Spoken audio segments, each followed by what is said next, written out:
How's it going, guys? Welcome back to Garry's Mod, and today we're going to be taking a look at mods that improve certain aspects of gmod. This is a 3 awesome mods video, and first things first, we do have a really cool map. This is not part of the showcase or anything, just thought it would be a cool map to test things on, but it's also a great map to, well, demonstrate certain things, and one of those things is the flashlight. And that's going to be our first mod. It's a very small one.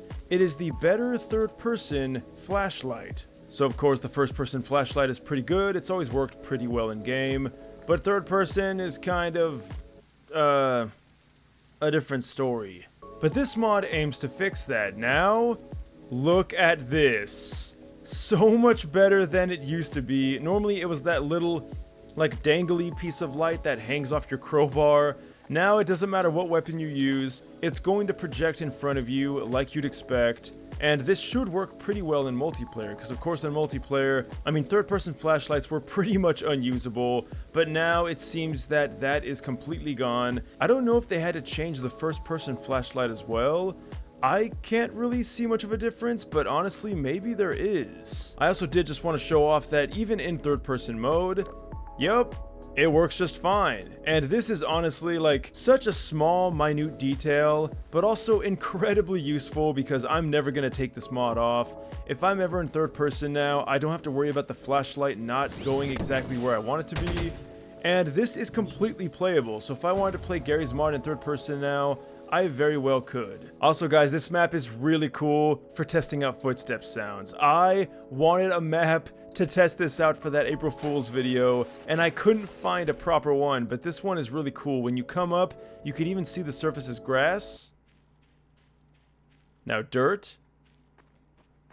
And it changes accordingly, and they have all the materials you could ever possibly want to walk upon. Pretty cool stuff. But today I want to talk about the camera. Not just any camera though, this is the improved camera, and there's quite a few cool features.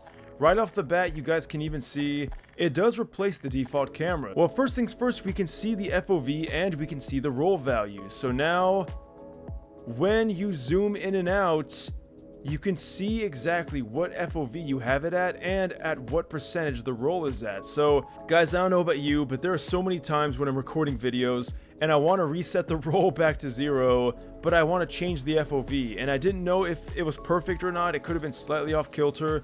Now I don't have to worry about that because I have an actual indicator right there telling me. Now you're probably thinking, whoa, whoa, whoa. I don't want to have this text in my screenshot, but don't worry. When you take a screenshot, it very briefly disappears and then comes back, so your screenshots will be unaffected. Also guys, check this out. This is such a cool room. Some awesome concept art for the Half-Life 2 beta, which I would love to do like a documentary on one day. That would be like a Score Next video or something. It's something I've been wanting to do for years, but just don't have the balls to commit to it. Anyway, let's go back to the actual mod. There's a lot more than what meets the eye. First things first, if you just want to go back to standard, which by the way is something that's very hard to do on the regular camera, bam. Press the R key and you will now go back to default settings. That is an absolute godsend. I am happy I'm making this video because I didn't even know these mods existed until now. Next up, you can hold R and right click, and no matter how much you move left and right, I'm moving completely left and right now, it will not affect the roll. So if you just want to affect the FOV, hold the R key before you press the right click button, and you're going to be able to do that. So if I wanted to just zoom in, bam, look at that. Now it's important to note that you want to let go of the R key before you let go of the right click, otherwise you'll just keep going back to default. Now if that's not enough for you, don't worry, we have even more options. Opening up the context menu here, we can adjust the FOV manually using the slider, and of course you can type in anything you want. So if you want like 60 FOV, there you go.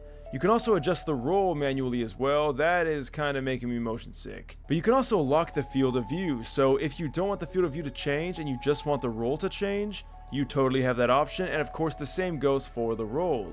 So now you don't even have to hold down the key. You can just turn that on and you'll never roll your camera ever again. Overall, some really cool additions, and I like how it doesn't mess with the camera too much. So definitely a mod I'm going to keep on for a very long time. But also, if you guys don't like what the HUD looks like, you can also turn the HUD off.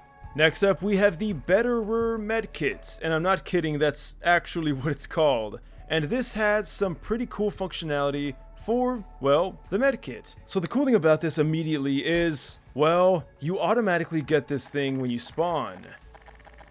There it is right there between the camera and the tool gun.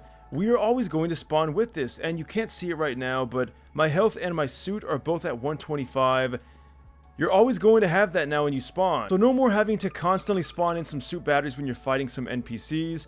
This is what I have always had to do in my NPC fight videos just so I don't die every single second. This is definitely more of a video for me because I think I am finding more use out of this than I thought I would. But hey, that just means that you guys can definitely get some usage out of some of these mods. So that's cool and all, but hey, what if you accidentally find yourself on the wrong end of a rocket explosion?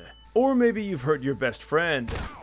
Well, thankfully the medkit does come in handy. First things first, you can heal your buddies with left click, or you can press right click to administer the health to yourself. Now the ammo does recharge, and it doesn't take much to fill yourself back up to full. But what about your armor? Because that's something, again, that's kind of not really thought about. Well, guess what? Pressing the R key, we have an armor medkit. So now we can give ourselves armor whenever we want, and we don't even need these stupid little pickups anymore. Also, if you guys couldn't tell, our limit is increased to 125 instead of 100.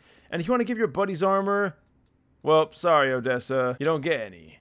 Now, of course, as you'd expect, there are console commands to increase or lower the value that you get at start. So if you want to just be an absolute tank all the time and start with like 1,000 health, you can totally do that, but I'm going to stick with this 125, and this is also probably a mod I'm never going to delete because this is going to be way too useful. Honestly, all these mods are really useful, and I'm really glad I found them because I didn't know how well this video was going to do, but I'm really happy with how it turned out. Which one of these 3 mods will you be using the most, and will you even download any of these? I'd love to hear your thoughts down below. Links will be in the description. Leave a like, subscribe, you guys know the drill. Use code NecrosVideos to save 20% off your next G Fuel order, and until next time, thanks for watching, and farewell.